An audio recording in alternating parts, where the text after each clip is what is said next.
Good morning, everyone. Miriam Pinellas with Hasidus as Medicine, where we are learning and growing and healing with the Torah as our guide. We're moving on in the Maamer Ani L'Dodi. We're on page 334 in this text. The Maamer continues. The Maamer in Likutei Torah continues, stating that Elul is a time when the 13 attributes of mercy are revealed. In Hebrew, this is the Yud Gimel Midos Rachamim. These are the attributes of Hashem that we repeat constantly over and over during the high holiday services, davening.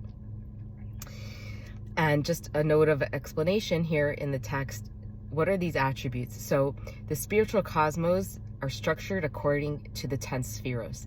So the 10 spheros we've moved through and studied during the Omer period, during the first 40-something videos that I did in this series. We're describing the spheros, and that's the order of this how the spiritual world is directed.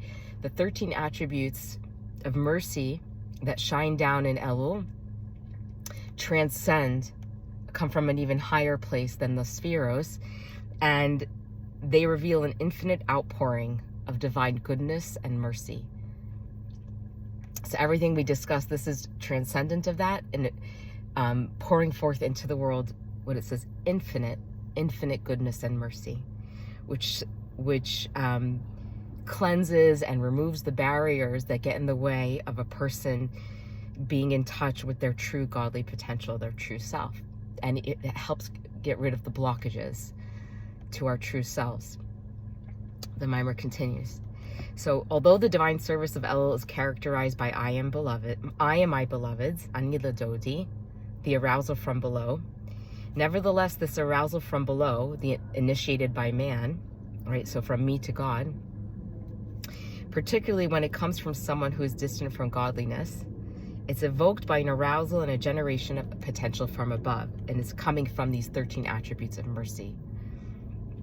The revelation of these 13 attributes of mercy in Elul is extended to every member of the Jewish people, even those most distant from God.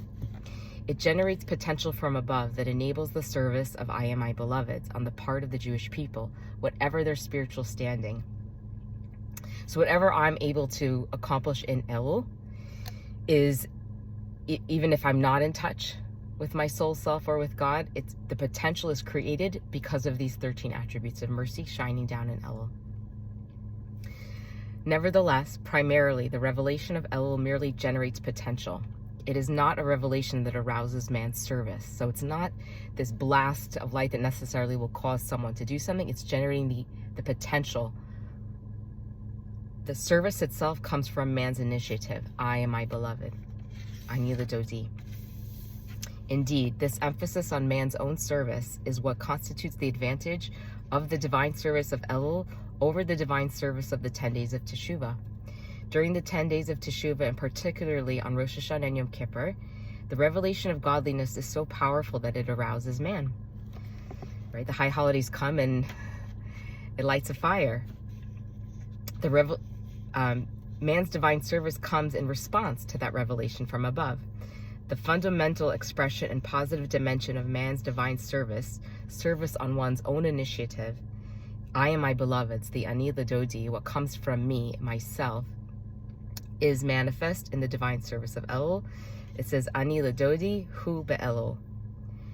So this is explaining the greatness of Elul, the month of Elul, that it allows for us to connect to Hashem, to godliness, to spirituality from ourselves. So Hashem wants us to do it from ourselves.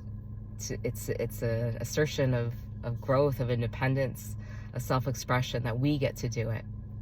It doesn't come from the high intensity and the high inspiration of the high holidays. It's something that we begin before that, and we get to do that from ourselves. And I think from a place of low pressure and more love. Have a beautiful Shabbos, to be continued, God willing.